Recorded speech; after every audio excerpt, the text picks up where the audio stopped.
अब हम आज डीएलएड द्वितीय सेमेस्टर के 2023 प्रश्न को हल करने की कोशिश करेंगे और ये बढ़िया प्रैक्टिस होगी। अभी पिछला हम लोगों ने जो वीडियो डाला था वो 2025 के प्रश्नों को सॉल्व किया था और 23 से 2025 में देखेंगे तो कई क्वेश्चंस इसमें कॉमन आए हुए हैं। तो एक बार आप इसे भी हल करेंगे तो आपके लिए आगे अच्छा रहेगा।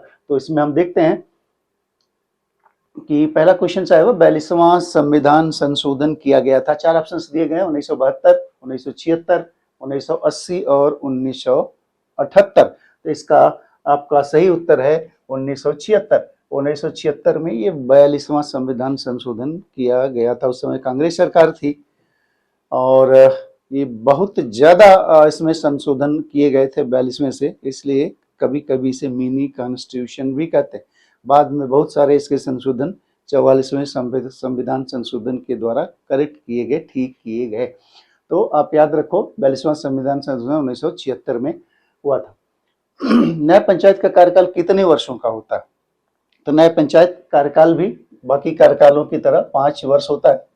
आप यहाँ देखें राज्यों में तो विधानसभाओं का कार्यकाल 5 साल होता है, केंद्र में देखें तो लोकसभा का कार्यकाल 5 साल होता है। लेकिन जहाँ जहाँ विधान परिषद है वहाँ पे, जैसे उत्तर प्रदेश में है तो यहाँ पे विधान परिषद का कार्यकाल 6 साल का होता है और केंद्र में राज्यसभा का कार्यकाल 6 साल का होता है। लेकिन यहाँ न्याय पंचायत पूछा हुआ तो इसका कार्यकाल 5 साल ही होगा। वर्तमान में सीएजी के अध्यक्ष सीएजी कौन है? सीएजी का मतलब कंट्रोलर एंड ऑडिटर जनरल।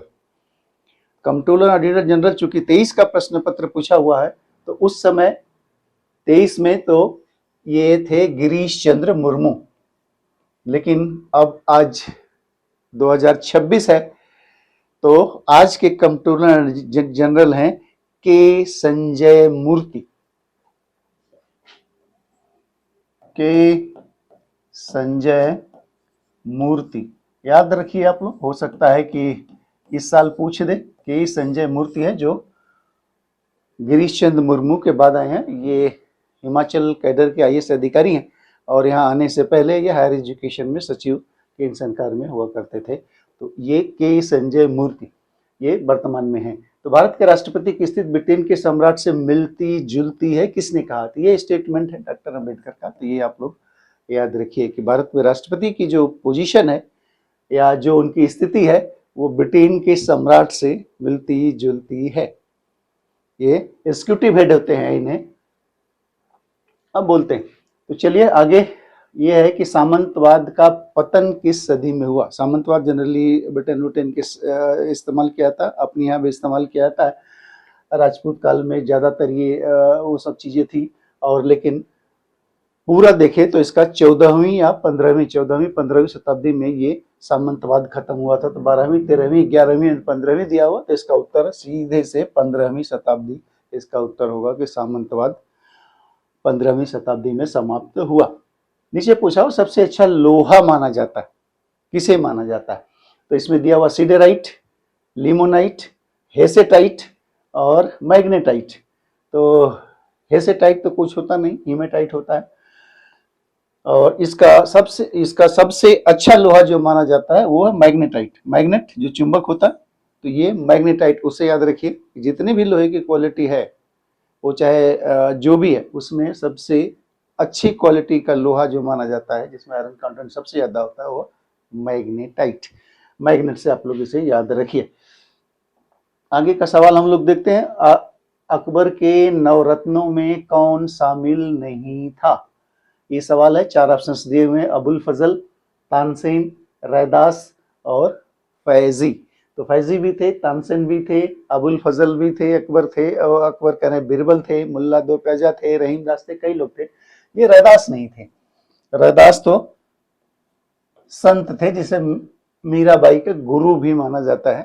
तो हालांकि उसी समकालीन थे लेकिन ये नवरत्नों में शामिल नहीं थे। तो इसका उत्तर है रैदास, संत रैदास। अब अलाउद्दीन खिलजी किसकी हत्या कर सत्ता प्राप्त किया?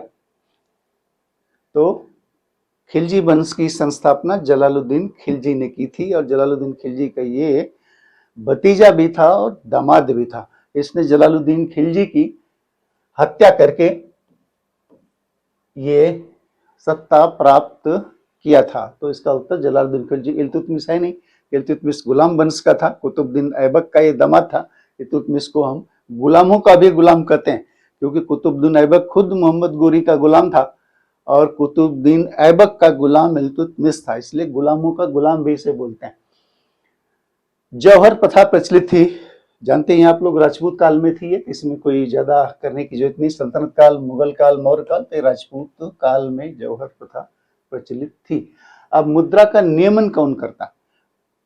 जो भी मॉनेटरी पॉलिसी हमारी है उसका बनाने का, लागू करने का काम आरबीआई का होता है। इरडा है नहीं, ईडी है नहीं, सेबी है नहीं, तो इसका RBI, reserve bank of India. आगे का हम लोग देखते हैं, 10 क्वेश्चन हम लोगों ने सॉल्व कर लिए। अब SIDBI, small industrial development bank of India, SIDBI का मुख्यालय लखनऊ में है, और भी पूछा हुआ है ये आपके सवालों में, तो ये याद रखिए सिडबी का मुख्यालय कहाँ है। तो सिडबी का मुख्यालय है लखनऊ में, कोई दिक्कत नहीं। 12वां क्वेश्चन है, अजंता की गुफाओं की संख्या कितनी है?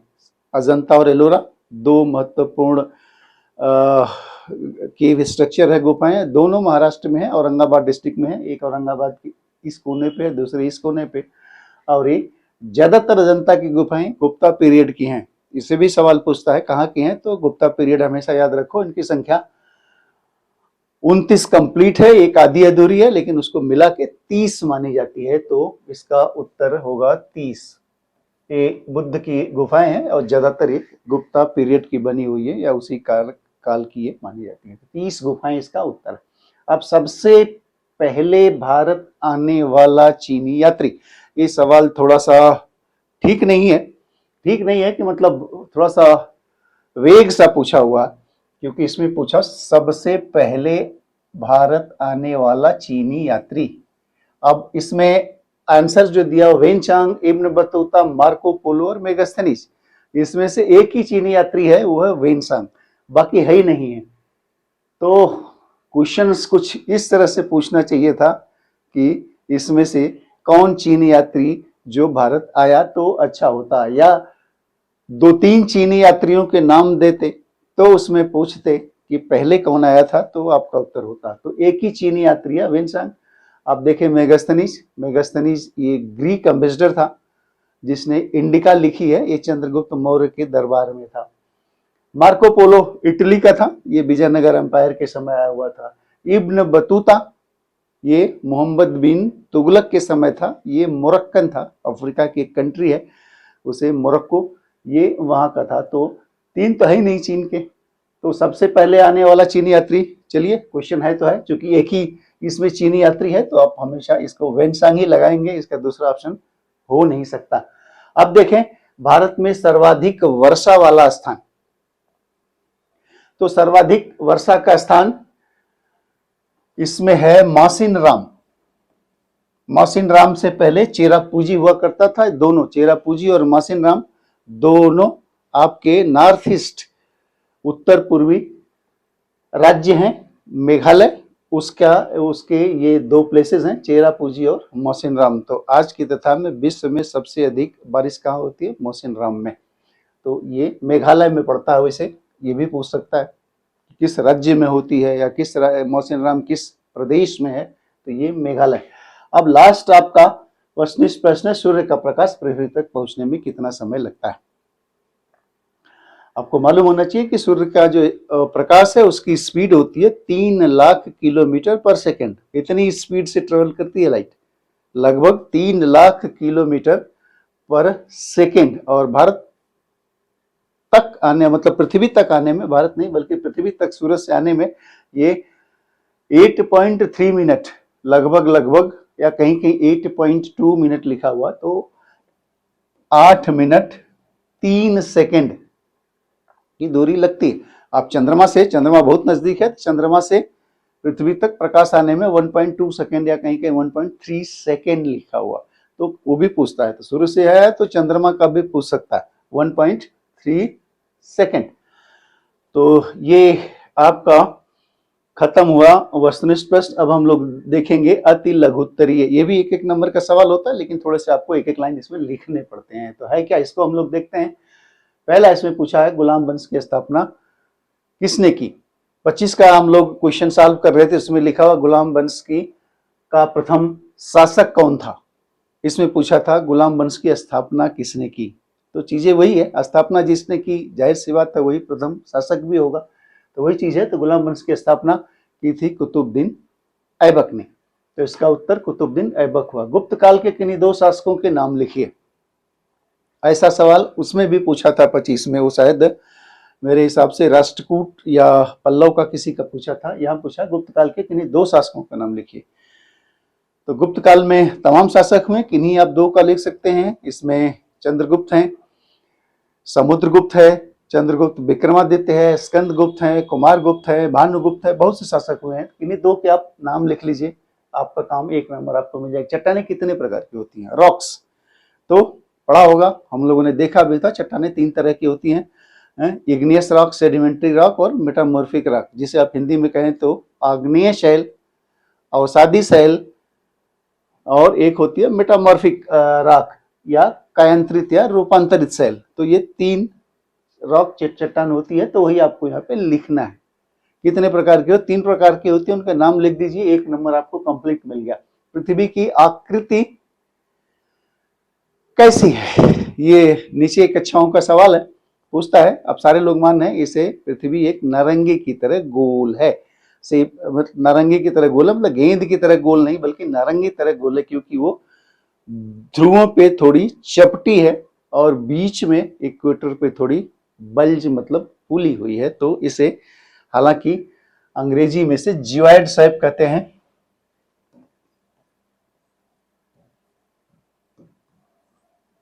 जियोइड कहते हैं, जियोइड शेप आकार की, या इसे ऑब्लेट स्फेरॉइड भी कहते हैं। आप ये लिखिए, नारंगी की तरह गोल है, जो ध्रुवों पे ये चपटी होती है और इक्वेटर पे थोड़ा उभरी हुई है। तो ये नारंगी की तरह आपकी आकृति इस तरह की है।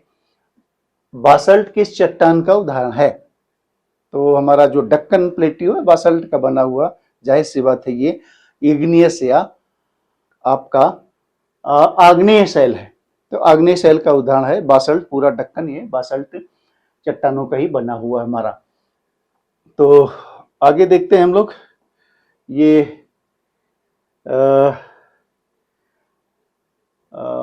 है 24 नहीं 21 में है मूल कर्तव्य की संख्या कितनी है। थोड़ा इसे हम लोग फैला देते हैं तो काम चलेगा हमारा। ये मूल कर्तव्यों की संख्या कितनी है? मूल ओरिजिनल संविधान जब हम लोग इसे पढ़ रहे थे तो उस समय हम लोगों ने देखा था, डिस्कस किया था कि जब ओरिजिनल संविधान हमारा बना तो उस समय मूल कर्तव्य संविधान में नहीं थे। जैसा अभी हम लोगों ने ऊपर पढ़ा था कि 42वां संविधान संशोधन, तो उसी संशोधन के तहत ये 10 मूल कर्तव्य इसमें जोड़े गए थे।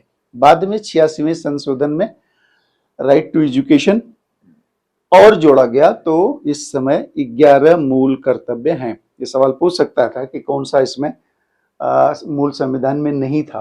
तो ये फंडामेंटल ड्यूटीज है।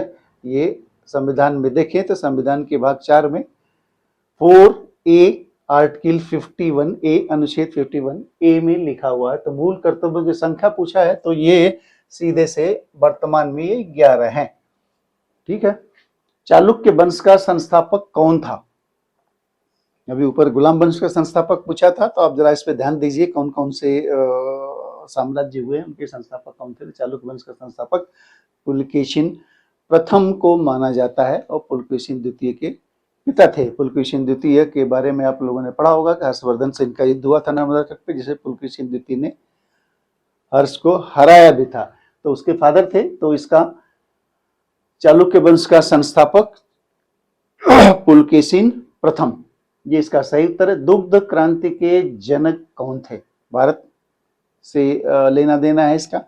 तो ये वर्गीज कुरियन, ये अमूल वगैरह उन्हीं की मेहनत का फल है कि जो हम लोग दूध पीते हैं, तो वो दुग्ध क्रांति के जनक हैं डॉक्टर वर्गीज कुरियन। तो ये नाम आपको याद होने चाहिए। सूर्य ग्रहण क्या है?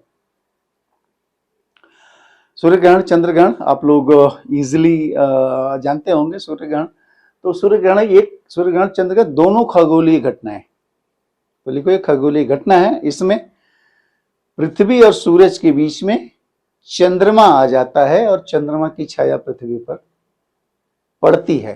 तो ये सूर्य ग्रहण एक खगोलीय घटना है जिसमें चंद्रमा पृथ्वी और सूरज के बीच में आ जाता है और अपनी छाया पृथ्वी पर डालता है, जिससे सूर्य ग्रहण होता है। ये सूर्य ग्रहण कब होता है? ये अमावस्या के दिन होता है। चंद्र ग्रहण पूर्णिमा के दिन, ये अमावस्या के दिन होता है।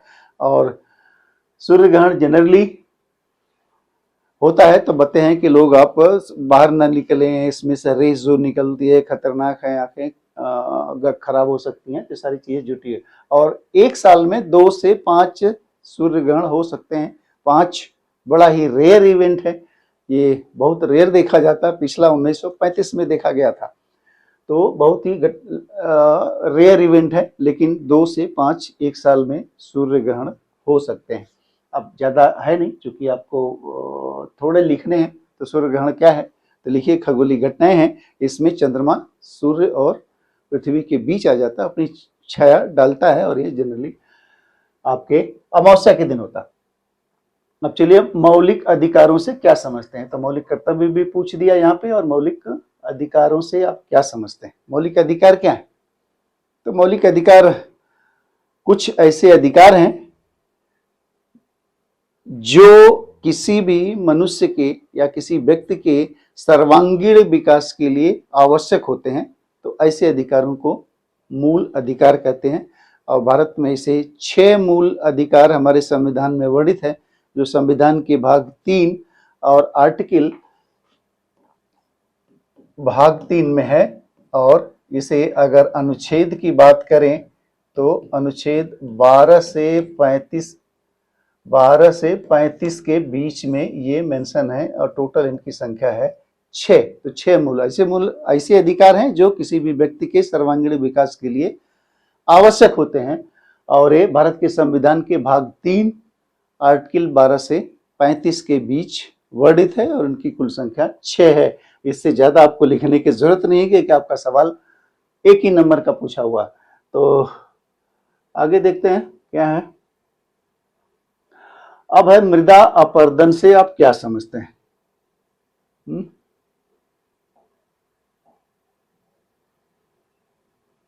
यहां कर देते हैं, ठीक है। मृदा अपरदन, या इसको इंग्लिश में बोले तो सॉइल इरोजन।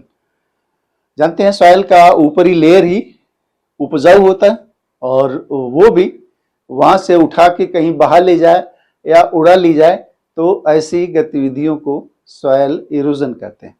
मतलब सॉइल की ऊपरी सतह को किसी भी एजेंसी के माध्यम से, चाहे हवा हो, रनिंग वाटर हो, ग्लेशियर हो, किसी मदद से वहां से उठा के किसी और जगह डिपॉजिट कर दिया जाए, तो ये सॉइल की गुणवत्ता खराब हो जाती है। इसको कहते हैं सॉइल इरोजन या मृदा अपरदन इसे कहते हैं। इसे आपके उपजाऊ जो फर्टिलिटी है सॉइल की, उस पर बुरा असर पड़ता है। तो सिंपली इसमें लिखे मृदा अपरदन की ऊपरी लेयर को किसी भी वातावरण एजेंसी के माध्यम से, चाहे वो हवा हो या पानी हो, बहा के कहीं और ले जाया जाए तो उसे मृदा अपरदन कहते हैं। पहाड़ों पे बहुत ज्यादा होता है, इसलिए वहां कंटूर क्रॉपिंग करते हैं, सीढ़ी नुमा खेत हैं। अब लास्ट 27वां सवाल, अर्थशास्त्र की रचना किसे की? मालूम है आपको अर्थशास्त्र की रचना? कौटिल्य, जिसे विष्णुगुप्त या चाणक्य भी कहते हैं। अर्थशास्त्र उनकी रचना है, और ये बहुत महत्वपूर्ण किताब है, ये हमेशा आपको याद होनी चाहिए, ठीक है। भारत किस गोलार्ध में स्थित है? इसमें 2 चीजें ध्यान देने की जरूरत है कि भारत, अगर हम पृथ्वी ले लें, और ये इसका इक्वेटर हो गया, इक्वेटर इसको उत्तरी गोलार्ध दक्षिणी गोलार्ध में बांटता है, और ये आपका 0 मेरिडियन होगी, ये पूर्वी और पश्चिमी गोलार्ध में बांटती है। तो भारत की पोजीशन यहाँ है, ठीक है। तो यहाँ कौन से हुआ? एक तो नॉर्थ साउथ में देखे तो नॉर्थ, ईस्ट वेस्ट देखे तो ईस्ट। तो भारत की पोजीशन उत्तर और पूर्वी गोलार्ध में है। सिर्फ उत्तर लिख दोगे तो आधा मार्क्स मिलेगा आपको। उत्तर के साथ साथ वो पूर्वी गोलार्ध में भी है, तो आप सीधे लिखोगे कि कहा गया भारत की स्थिति उत्तर और पूर्वी गोलार्ध में है। इतना ही लिखना आपको, लैटिट्यूड लॉन्गिट्यूड आप लिख सको तो ठीक है, नहीं तो कोई आवश्यकता इसमें है नहीं, क्योंकि 1 नंबर का आपका सवाल। भारत चीन के बीच युद्ध कब हुआ था? भारत चीन के बीच युद्ध हुआ था 1962 में, ये आपको होना चाहिए। मेन कारण दलाई लामा उस समय तिब्बत से भाग के भारत में शरण लिए थे, 59 के आसपास आए हुए थे, और उस समय टेंशन होते होते 62 में, और बाकी सीमा विवाद भी था, तो 62 में भारत और चीन का युद्ध हुआ था, 1 महीने के आसपास ही चला था। जलवायु का अर्थ स्पष्ट कीजिए। 2 चीजें होती है, एक वेदर और एक क्लाइमेट, एक मौसम और एक जलवायु। मौसम डेली बदल सकता है, अभी गर्मी है, अभी बारिश हो गई, अभी रेनी डे है, अभी बादल घिर गए, अभी आप छतरी लेके जा रहे हो, अभी तो ये जो त्वरित बदलता है एटमॉस्फेरिक कंडीशन, वो मौसम होता है। और जो लंबे समय तक मौसम जहां रहता है उसे जलवायु का, ठंडी जलवायु, ठंडी कहाँ जलवायु होती है? पहाड़ों पे। पहाड़ों पे तो औसत उसे ठंडी जलवायु से बोलते हैं, ठंडा मौसम नहीं बोलते।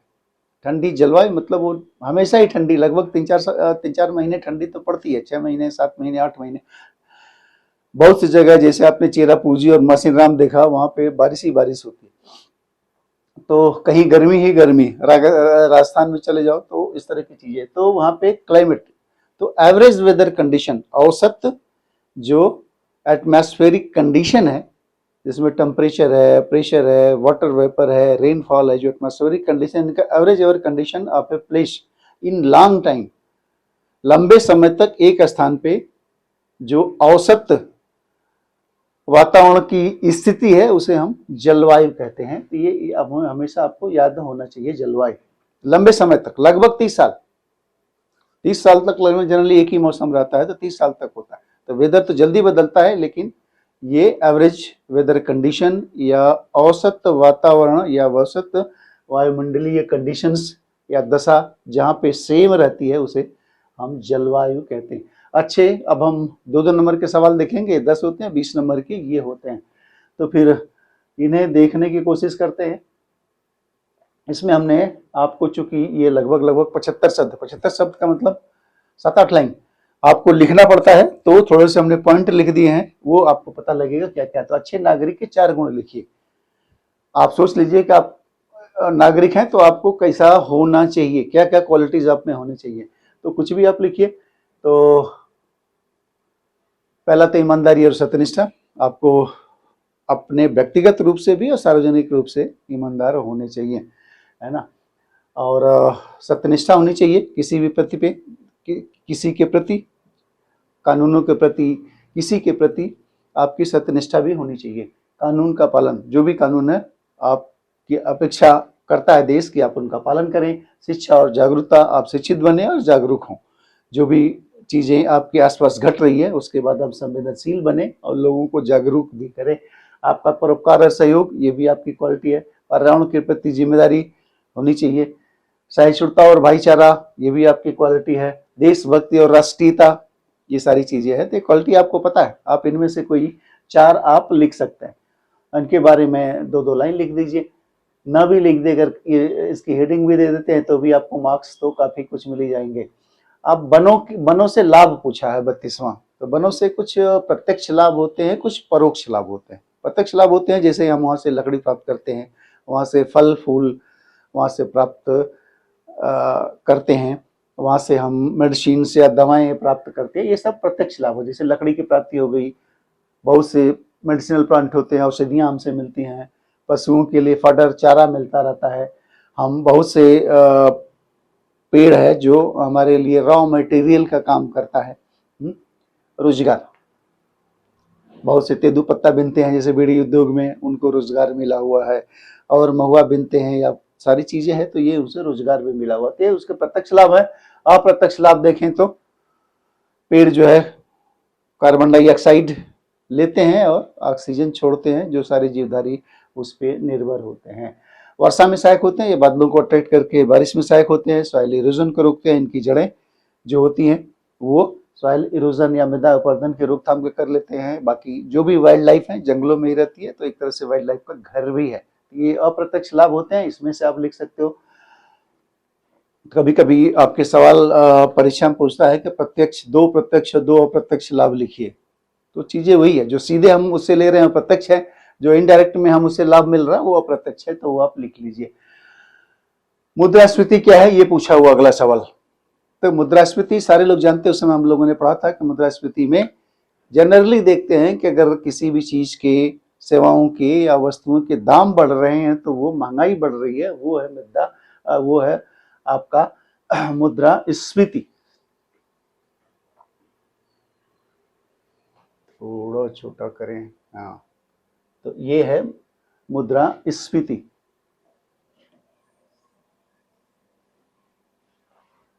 तो जब वस्तुओं और सेवाओं की कीमतों में लगातार वृद्धि होती है, और इसी को हम मुद्रास्फीति कहते हैं, इसमें मुद्रा की वैल्यू कम हो जाती है। मुद्रा की वैल्यू कम होने का मतलब चीजें महंगी हो जाती है।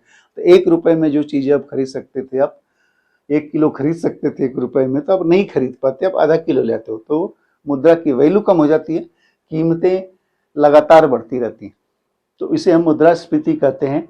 और होती क्यों है, कारण क्या है, तो आप देखें तो मांग में वृद्धि।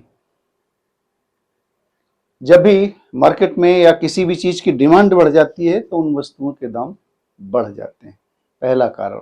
दूसरा कारण है कि आपके रॉ मटेरियल की कीमत बढ़ गई या लेबर महंगा हो गए तो भी वस्तुओं की कीमत बढ़ जाती है। तीसरा कारण होता है कि ज्यादा मुद्रा मार्केट में फ्लो हो गई, ज्यादा छपाई हो गई नोटों की, तो वो मार्केट में आ गई। जब ज्यादा चीज आ गई तो उसकी वैल्यू अपने आप कम हो जाती है। तो 3 कारण जनरली इसके होते हैं, और इनको नियंत्रण के कारण इन पे आप चेक कर लीजिए तो वो होता है। अब प्रभाव क्या होता है इसका, प्रभाव ये है कि हमारे जेब पे ज्यादा असर पड़ता है, खासकर वेतनभोगी कर्मचारी हैं या पेंशनभोगी कर्मचारी हैं, तो उनकी आय लिमिटेड होती है, तो उन्हें सबसे ज्यादा दिक्कत होती है। आम आदमी जो गरीब तबका सबसे ज्यादा वो इससे प्रभावित होता है, और लोग फिर अपने खर्चों में कटौती करने लगते हैं, तो इससे इकोनॉमी पे भी बैड इंपैक्ट पड़ता है। अब नेक्स्ट सवाल पूछा हुआ लिबरलाइजेशन या उदारीकरण क्या है, ठीक है। तो उदारीकरण सिंपल ये है, जनरली 1991 के दशक में आया था। उस समय हमारे इकोनॉमी की कंडीशन बहुत खराब थी, उस समय क्लोज्ड इकोनॉमी थी। उस समय हमारे इकोनॉमी, डॉक्टर मनमोहन सिंह जी उस समय वित्त मंत्री थे, उन्होंने इकोनॉमी को खोल दिया था। लिबरलाइजेशन और ग्लोबलाइजेशन 2 सर्व होता है, तो लिबरलाइजेशन में उन्होंने इकोनॉमी को खोल दिया। जो भी गवर्नमेंट का नियंत्रण था, चाहे किसी भी चीज के मूल्य निर्धारण करने में या आपको इंडस्ट्री लगाने में, लाइसेंस राज्य वगैरह की, तो इसे गवर्नमेंट ने खोल दिया। बाहर का इन्वेस्टमेंट भी भारत में आने के लिए इसे खोल दिया, नहीं पहले रेस्ट्रिक्टेड था। तो मेन यही है कि उदारीकरण का अर्थ है अर्थव्यवस्था पर सरकार के कड़े नियंत्रणों और नियमों को कम करना या समाप्त करना।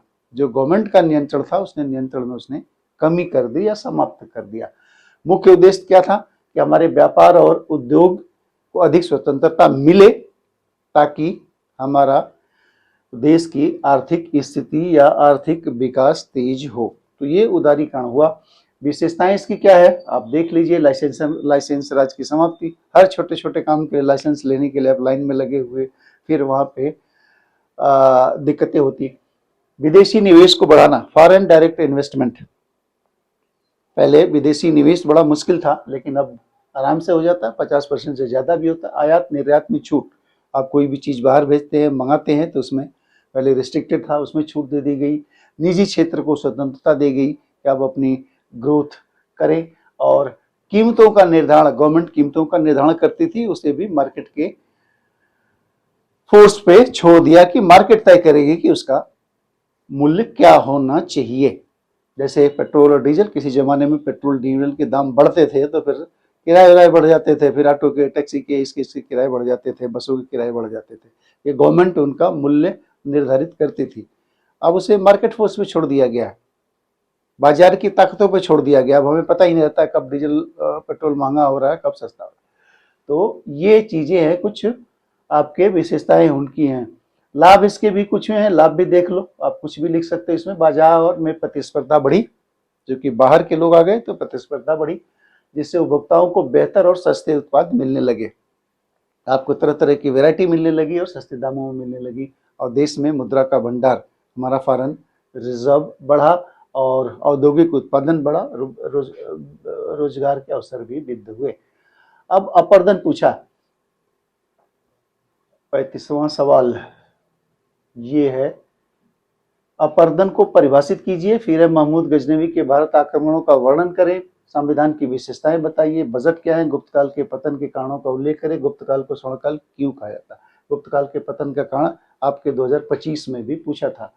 तो अपरदन, अभी हम लोगों ने सॉइल इरोजन देखा था, और ये जनरल अपरदन के बारे में, इरोजन के बारे में पूछ रहा है ना। तो इसमें सारी चीजें हैं। तो इसमें अपरदन लिखते हैं तो यह है कि जिसमें पृथ्वी की सतह की मिट्टी, चट्टानें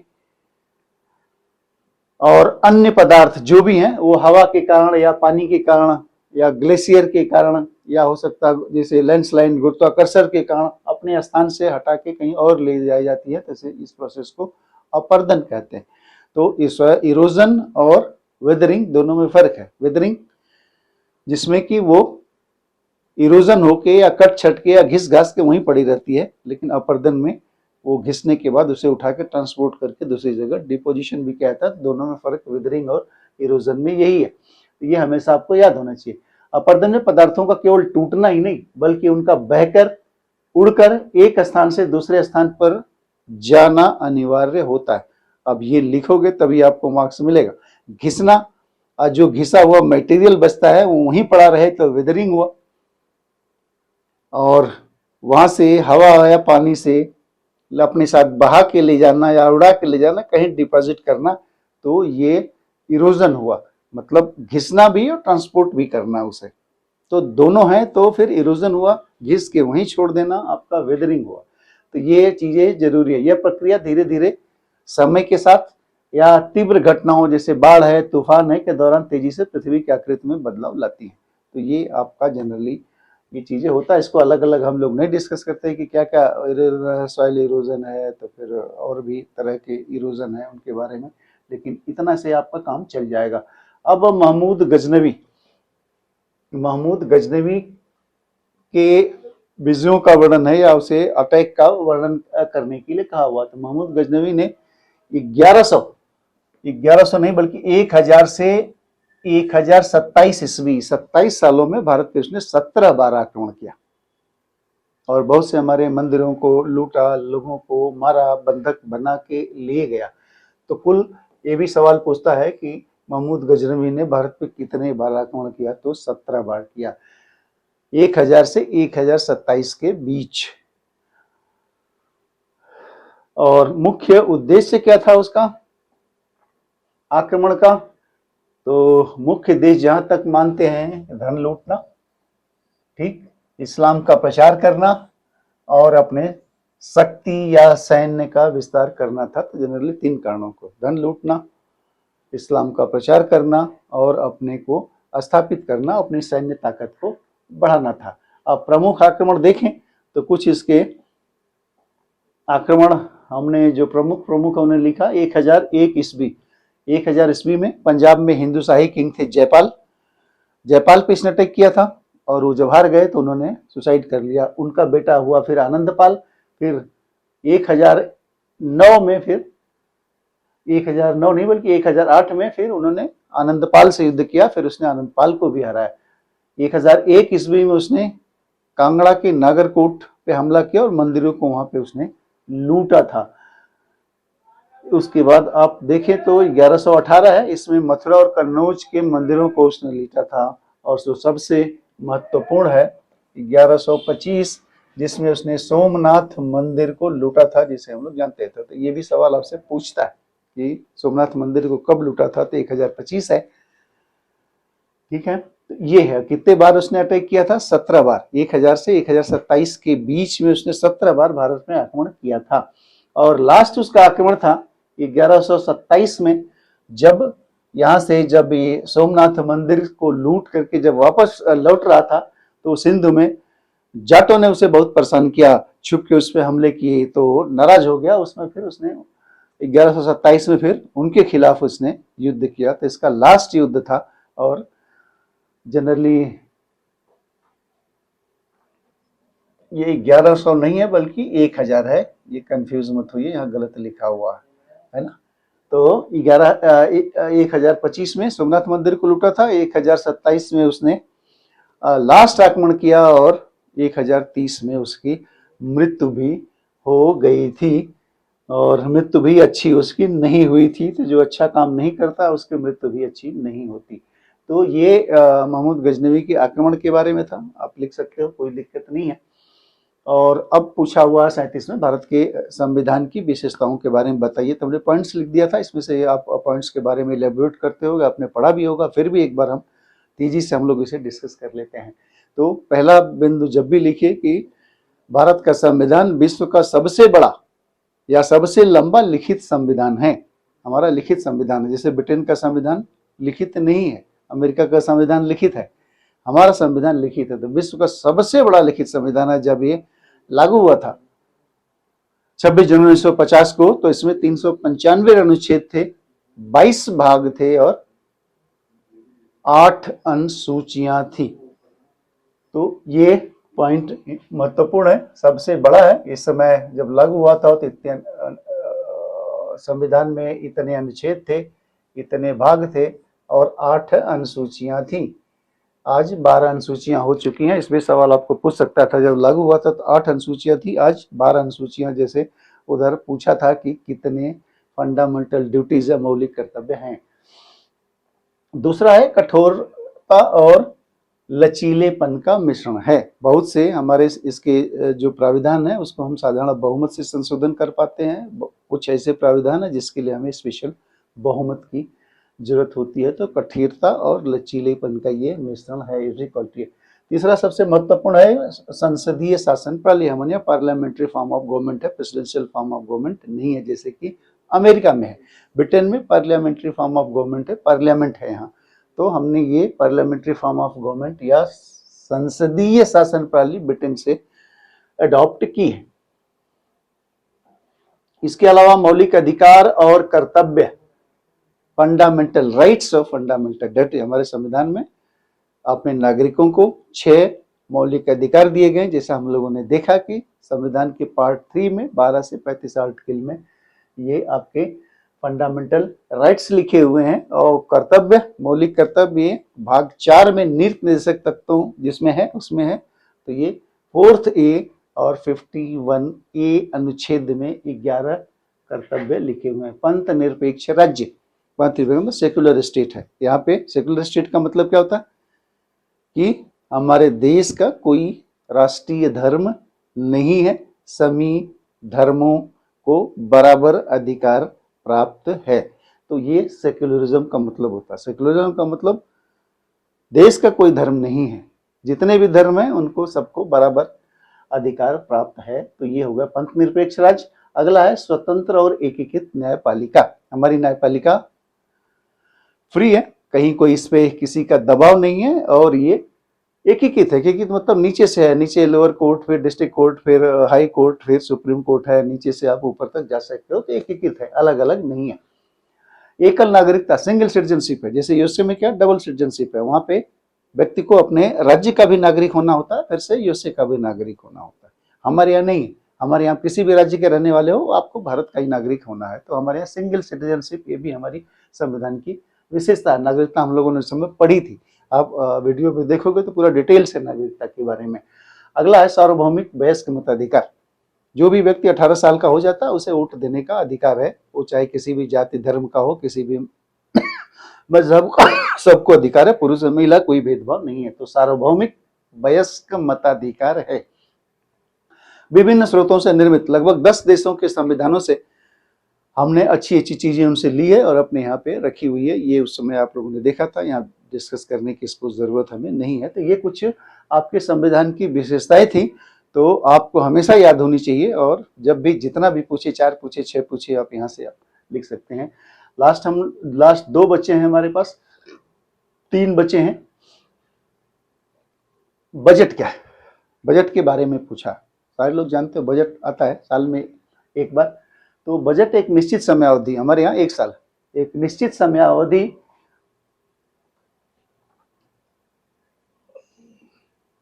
तो एक ये जरूरी है, एक निश्चित समयावधि सामान्यतः 1 वर्ष है। 2 वर्ष भी ले सकते हो बजट, 6 महीने का भी बजट बन सकता है। लेकिन मूलतः बजट कहने का मतलब तो ये राष्ट्रीय बजट से इनका आशय है। तो एक बजट एक निश्चित समयावधि के लिए अनुमानित आय और व्यय का एक विवरण है या व्यवस्थित लेखा जोखा है।